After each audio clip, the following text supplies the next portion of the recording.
नमस्कार, मेरा नाम है डॉक्टर प्रियंका मेहता। मैं एक स्त्री रोग विशेषज्ञ हूँ और आज मैं आपसे बात करूँगी अबाउट वैक्सीनेशंस ड्यूरिंग प्रेगनेंसी। तो प्रेगनेंसी के दौरान कुछ वैक्सीन्स हैं या कुछ टीके हैं जो लेने बहुत ज़रूरी होते हैं, लेकिन जो आइडियल या बेस्ट टाइम है वैक्सीन लेने का वो है बिफोर प्रेगनेंसी। तो प्रेगनेंसी के पहले 4 या 5 ऐसे इम्पॉर्टेंट वैक्सीन्स हैं जो आपको प्लान करने के पहले उनके बारे में अपने डॉक्टर से बात कर लेनी चाहिए और उनको लेकर आप प्रेगनेंसी प्लान करेंगे तो अच्छा होगा। सबसे पहले है जो फ्लू वायरस या फ्लू वैक्सीन। तो फ्लू वैक्सीन आप प्रेगनेंसी के पहले लेंगे तो भी एक अच्छा आइडिया है, क्योंकि इससे फ्लू जो वायरस है, इन्फ्लुएंजा वायरस, H1N1 वायरस है, उससे प्रोटेक्शन मिलती है। ह्यूमन पैपिलोमा वायरस भी एक वायरल इन्फेक्शन है जो कि बच्चेदानी के मुख का कैंसर या सर्वाइकल कैंसर कॉज करता है। तो इसको भी आप प्रेगनेंसी के पहले, ये 3 डोजेज़ में लिया जाता है, पहले महीने, दूसरे महीने और छठे महीने में। तो ये आप वैक्सीन भी प्रेगनेंसी के पहले इसको ले सकते हैं। उसके बाद आता है हेपेटाइटिस ए वैक्सीन। तो हेपेटाइटिस ए वैक्सीन भी प्रेगनेंसी के पहले लेंगे तो अच्छा आइडिया है। उसके बाद है रुबेला, जो कि MMR वैक्सीन बोलते हैं।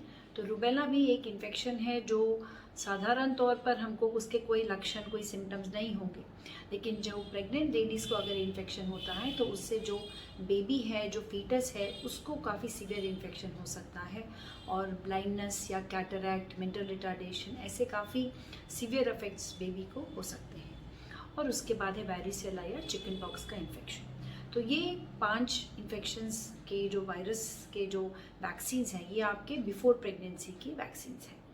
एक बार प्रेगनेंसी कंफर्म हो गई तो पहले आपको 2 इम्पॉर्टेंट वैक्सीन्स हम देते हैं। एक है टेटनस टॉक्साइड का वैक्सीन, जो कि आपको 2 डोजेस उसके दिए जाते हैं 4 to 6 वीक्स अपार्ट। प्रेगनेंसी के दौरान कोई भी लाइव वायरस वैक्सीन हम नहीं देते हैं। जो किल्ड वैक्सीन है, टॉक्सॉइड वैक्सीन है, वो ही दिया जाता है। तो टेटनस वैक्सीन हम सबको मालूम है, ये सब प्रेगनेंसी के दौरान डेफिनेटली दिया जाता है। और टेटनस का वैक्सीन 2 डोजेज़ में देते हैं, जिसमें कि आपका पहला डोज हम यूजुअली 12 से 14 हफ्ता के टाइम पे दे सकते हैं और उसके 4 to 6 वीक्स के बाद में हम दूसरा वैक्सीन देते हैं। जो दूसरा डोज होता है टेटनस वैक्सीन का, वो प्लेन टेटनस देने की बजाय हम Tdap आजकल प्रेफर करते हैं, मतलब टेटनस, डिप्थीरिया और पर्टुसिस। सो टेटनस एक बीमारी हुई, डिप्थीरिया और पर्टुसिस या वूपिंग कॉफ। तो ये जो Tdap का वैक्सीन है, जब हम ये वैक्सीन देंगे, इससे जो है ना केवल जो माँ है उनको प्रोटेक्शन मिलेगी, पर जो बेबी है या फीटस है उसमें भी वो एंटीबॉडीज़ पास होती हैं। तो ये भी एक आजकल रिकमेंडेशन है, जिसमें कि हर प्रेगनेंसी में Tdap का वैक्सीन अगर हम देंगे तो उससे पहले 6 हफ्ते के दौरान, जब बेबी को DPT का इंजेक्शन लगता है, उसके पहले के टाइम पे जो वूपिंग कॉफ नाम की इनकी इन्फेक्शन है, उससे प्रोटेक्शन मिलती है। फ्लू वैक्सीन भी प्रेगनेंसी में दिया जाता है। आजकल रिकमेंडेशन है, हमारी जो सोसाइटी है फॉक्सी, वो भी रिकमेंड करती है कि फ्लू वैक्सीन जो है, क्योंकि प्रेगनेंसी के दौरान इम्यूनिटी कम होती है, इसलिए प्रेगनेंसी में किसी भी टाइम पे आप ये वैक्सीन दे सकते हैं। हर साल फ्लू वैक्सीन का जो स्ट्रेन है वो बदलता है, तो आप अगर जैसे प्रेग्नेंट है और अभी सितंबर अक्टूबर के टाइम पे नया स्ट्रेन आता है, तो आप वो वाला स्ट्रेन वैक्सीन ले सकते हैं और ये भी 1 डोज में दिया जाता है। प्रेगनेंसी के बाद में क्या वैक्सीन दे सकते हैं?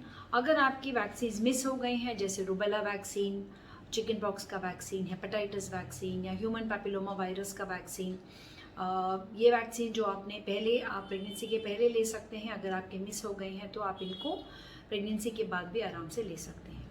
फिर कुछ वैक्सीन होते हैं जो अगर आप कहीं स्पेसिफिक जा रहे हैं, जैसे जापानीज एन्केफेलाइटिस है या फिर येलो फीवर का वैक्सीन है, तो टाइफाइड का वैक्सीन है। ये वैक्सीन्स ऑप्शनल वैक्सीन्स होते हैं, ये भी आप अपने फिजिशियन से या अपने डॉक्टर से कंसल्ट करके ये वैक्सीन्स भी ले सकते हैं। तो बहुत ज़रूरी है कि आप जो प्रेगनेंसी के दौरान वैक्सीन्स हैं, स्पेशली जो TD वैक्सीन बोलते हैं, टेटनस और डिप्थीरिया का वैक्सीन, टेटनस, डिप्थीरिया और पर्टुसिस का वैक्सीन जिसको बोलते हैं Tdap, फ्लू वैक्सीन, और ये वैक्सीन्स को आप डेफिनेटली आप प्रॉपर जगह पे, जहाँ पर एक कोल्ड चेन मेंटेन हो हॉस्पिटल में, जिससे कि वो वायरस जो है, वो वैक्सीन जो है वो ठीक से मेंटेन हो और उसका पूरा एफिकेसी रहे, उसको आप लीजिए। कई लोगों को डर लगता है कि वैक्सीन के साइड इफ़ेक्ट तो नहीं होंगे। तो कोई भी वैक्सीन नहीं है जिसमें कि 100% हम बोल सकें कि इससे आपको हल्का सा दर्द या कभी कभी फीवर भी हो सकता है। लेकिन ये वैक्सीन काफ़ी प्रॉब्लम और इवन जानलेवा बीमारियों से भी बचाती है। जैसे फ्लू वैक्सीन है, जब आप उसको लेते हैं तो कोई नहीं बोल सकता कि 100% आपको कोई भी कॉफ कोल्ड नहीं होगा, लेकिन अगर कोई इन्फेक्शन होगा भी इन्फ्लुएंजा वायरस से तो उसकी सिवियरिटी बहुत कम होगी। और जो H1N1, H3N2 swine flu virus के इफ़ेक्ट्स होते हैं, कभी कभी प्रेग्नेंट लेडीज़ को जब इन्फेक्शन होता है, बहुत सीवियर होता है, तो इवन उनको वेंटिलेटर की ज़रूरत पड़ती है, ICU एडमिशन की ज़रूरत पड़ती है, यहाँ तक कि वो जान के लिए भी हानिकारक हो जाता है। तो उस तक वो इतना सीवियर इन्फेक्शन नहीं होगा। तो वैक्सीन लेना एक अच्छा आइडिया है। आप फॉलो करिए जो भी आपके डॉक्टर की एडवाइस है, और वैक्सीन लेने से नहीं डरिए। And take care. Thank you.